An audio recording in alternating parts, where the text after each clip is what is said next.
ఇవాళ అయిపోయింది ఆయన పని. నిజంగా డబ్బులు లేవా? విద్యార్థులకు ఫీజు రియంబర్స్మెంట్ ఎగబెట్టేసిండు. 4000 పెన్షన్ ఇస్తాని అవ్వ తాతల్ని మోసం చేసిండు. మహిళలకు 2500 ఇస్తాని మోసం చేసిండు. మరి ఇవన్నీ లేవా? ఉన్నాయి డబ్బులు. రేవంత్ రెడ్డికి మనసు లేదు. ఏడ ఖర్చు పెడుతుండు రేవంత్ రెడ్డి? నేను నిన్ననే చెప్పిన, ఇవాళ జూబ్లీ హిల్స్ లో ఆయనకు ఒక పెద్ద ప్యాలెస్ ఉన్నది. ఆ ప్యాలెస్ జాలదట 100 కోట్ల రూపాయలతో ఇంకో క్యాంప్ ఆఫీస్ కట్టిండు. గవర్నమెంట్ డబ్బులతో 100 కోట్లతో క్యాంప్ ఆఫీస్ కట్టిండు. ఆడ ఫ్యూచర్ సిటీ అని పెట్టి అక్కడ ఒక 100 కోట్ల రూపాయలతో క్యాంప్ ఆఫీస్ కట్టిండు.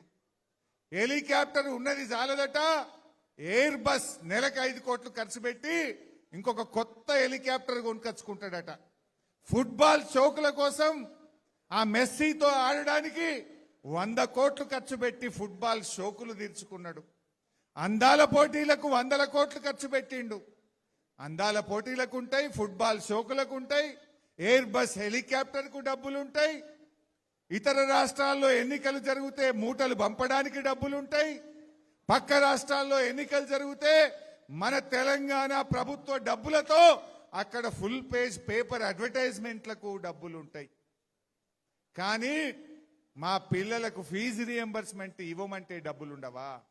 మా రైతులకు రైతు బంధు రైతు బీమాకు డబ్బులు కట్టమంటే ఉండవా? మా అవ్వ తాతలకు 4000 పెన్షన్ ఇవ్వమంటే డబ్బులుండవా? రేవంత్ రెడ్డి గారికి అధికారం మత్తెక్కింది.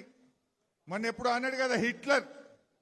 రేవంత్ రెడ్డి గుర్తుపెట్టుకో, నీ హిట్లర్ పాలనను అంతం చేయడానికి ప్రజలు కంకణం కట్టుకున్నారు. నీ నియంత పాలనకు అంతం కావడానికి రోజుల దగ్గర బిడ్డ లెక్క పెట్టుకో మిస్టర్ రేవంత్ రెడ్డి అని నేను చెప్తా ఉన్నా.